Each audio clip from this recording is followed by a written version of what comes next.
नमस्कार, आप देख रहे हैं 4 PM और मैं हूं अभिषेक मिश्रा।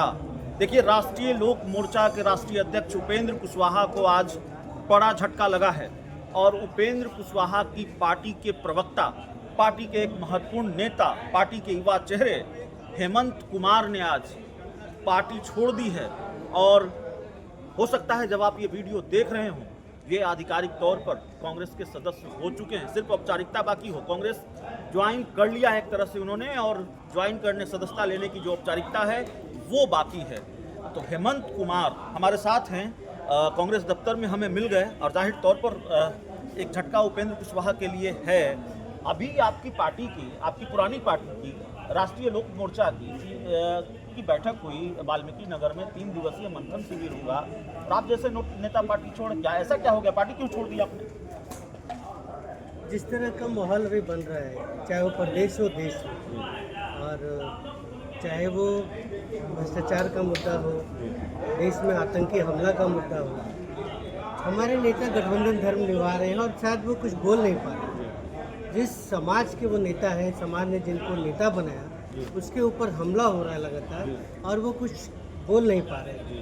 और चूंकि नेता नहीं बोल पा रहे थे, मेरा भी आप कह रहे हैं कि गठबंधन धर्म निभाने की मजबूरी में वो वैचारिक हितों की रक्षा नहीं कर पा रहे हैं, यही कह रहे हैं आप उपेंद्र कुशवाहा के बारे में? समाज के लोग जिस उम्मीद के साथ उनको नेता बनाया था, नेता माना, और उसी वजह से वो राज्यसभा भी गए, आप अच्छी तरह जानते हैं। हाँ। लेकिन अगर कुछ दिन पहले आरा में आपने देखा होगा, बारात पे, कुशवाहा समाज के बारात पे गोलीबारी हुई, हमारे नेता ने एक शब्द नहीं बोला। इतनी हत्याएं हो रही है और बहुत से ऐसे मुद्दे, पुल पुलिया गिर रहा है, भ्रष्टाचार में लिप्त है सरकार। लेकिन चूंकि हम लोग गठबंधन में तो नहीं बोल सकते, ये थोड़ा प्रॉब्लम आ रहा था। इससे पहले जब हम विपक्ष में थे तब माननीय नीतीश कुमार के बारे में बोला करते, अब नीतीश कुमार जी हमारे साथ आ गए, तो बहुत ऐसे मुद्दे थे जो जनता से जुड़ा हुआ था, सामाजिक सरोकार से, जिसकी आवाज़ उठा पाने में मुश्किल हो रहा है। तो एक तरह से आप कह रहे हैं कि सरेंडर कर दिया जेडीयू बीजेपी के सामने उपेंद्र कुशवाहा ने? नहीं, देखिए, उपेंद्र कुशवाहा की पार्टी ने सरेंडर कर दिया। अब चूंकि गठबंधन धर्म निभाना पड़ेगा। नहीं तो पार्टी के मुखिया तो उपेंद्र कुशवाहा ही है ना? बात सही है, आपका बात सही है, लेकिन आप देखेंगे कि जिस तरह का भ्रष्टाचार में लिप्त है सुशांत बाबू नाम दिया गया, लेकिन काम उल्टा हो रहा है। दलितों के साथ बलात्कार करके मार दिया जा रहा है, पैर में कील ठोका जा रहा है, जो 2005 से पहले नहीं होता था। तो ये सब चीज़ जो है, जो दिखाया जाता है, जब भी बात करिए तो कहेंगे 2005 के पहले ये होता था क्या?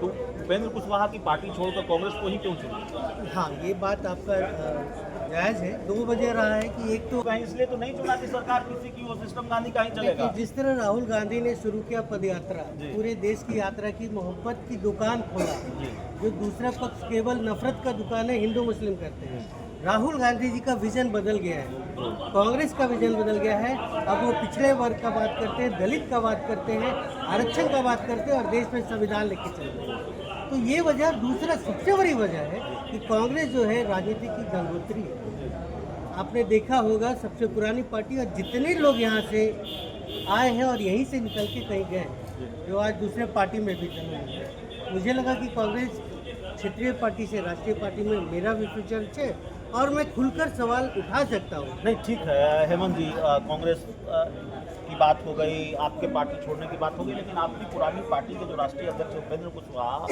वाल्मीकि नगर की प्रेस कॉन्फ्रेंस में, पटना की प्रेस कॉन्फ्रेंस में, नाम तो नहीं लिया, सधे अंदाज में ही, लेकिन भारतीय जनता पार्टी को खूब सुनाया, बीजेपी को चेतावनी भी दी कि अब अगर पहले वाली बात हुई तो फिर अंजाम भुगतना होगा।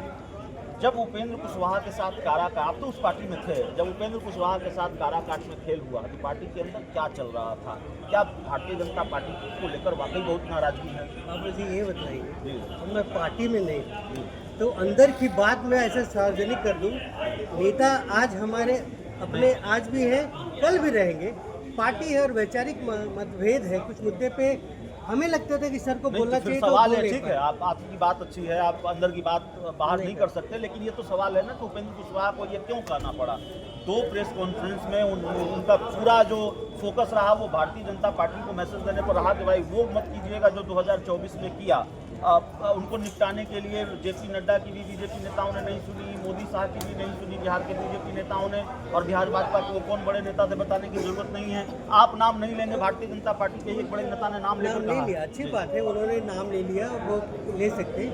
लेकिन मुझे जो समझ में आ रहा है, अभी जो एनडीए की बैठक के अंदर जो चर्चा में है कि उन लोग का सीट का बंटवारा हो गया, भाजपा जेडीयू बाकी लोग का, हो सकता है उसमें इनका नंबर कम हो सीटों में, इस वजह से अब बोलने लगे हो, जहाँ तक मुझे समझ में आता है राजनीति। बाकी कुशवाहा जी के बारे में कभी मतलब मेरे मन में नहीं रहा और ना आगे रहेगा। राजनीतिक गुरु रहे हैं, राजनीति में वही रहे। मैं राष्ट्रीय लोक समता पार्टी का भी पार्टी छोड़ने से पहले आपने बात की उपेंद्र कुशवाहा से, आप बोल नहीं रहे, आप जो शिकायत कुछ कैमरे के सामने कर रहे हैं, कैमरे के पीछे क्यों? कुछ बातें ऐसी होती है ना, जो एक बड़े भाई कह लीजिए उनको, या जो कह लीजिए अभिभावक कह लीजिए, उनसे जो चर्चा हुई बंद कमरे में, वो मुनासिब नहीं है कि पार्टी छोड़ते ही मैं ऐसे सर। लेकिन कुछ तो मजबूरियां रही होंगी, यूं ही कोई बेवफा नहीं होता। सही है, 2-3 वजह ना। एक मेरा खुद का प्रमोशन क्षेत्रीय से राष्ट्रीय पार्टी, भविष्य में देख रहा अपना कि मेरा भविष्य किनके साथ है। और सबसे बड़ी बात है बोलने की आज़ादी, जनता का जो वैसा सवाल जो सही में पूछना चाहिए, मैं वारा के नहीं पूछ रहा था। मेरा एक केस और चल रहा है बिहार सरकार का, एनजीटी में, नेशनल ग्रीन ट्रिब्यूनल में, अगवानी घाट पुल को लेकर तो बहुत चर्चा मुद्दे थे, जिसमें मुझे लगा कि नहीं, अब मुझे चेंज करना चाहिए, यही रहा। चलिए, तो हेमंत जी ने पार्टी छोड़ दी है, उपेंद्र कुशवाहा की पार्टी राष्ट्रीय लोक मोर्चा को उन्होंने छोड़ दिया है, और अब वो ये कांग्रेस ज्वाइन करने वाले हैं, या एक तरह से ज्वाइन कर लिया है। कांग्रेस ज्वाइन करने की जो औपचारिकता है वो बाकी है। प्रदेश अध्यक्ष जो राजेश राम हैं, प्रदेश के प्रभारी कृष्णा अल्लावरू हैं, वो मीटिंग में व्यस्त हैं, और जैसे ही ये मीटिंग समाप्त होगी उसके बाद इनकी ज्वाइनिंग की जो प्रक्रिया है वो सब संपन्न हो जाएगी। इस पूरी रिपोर्ट में इतना ही। बहुत बहुत धन्यवाद।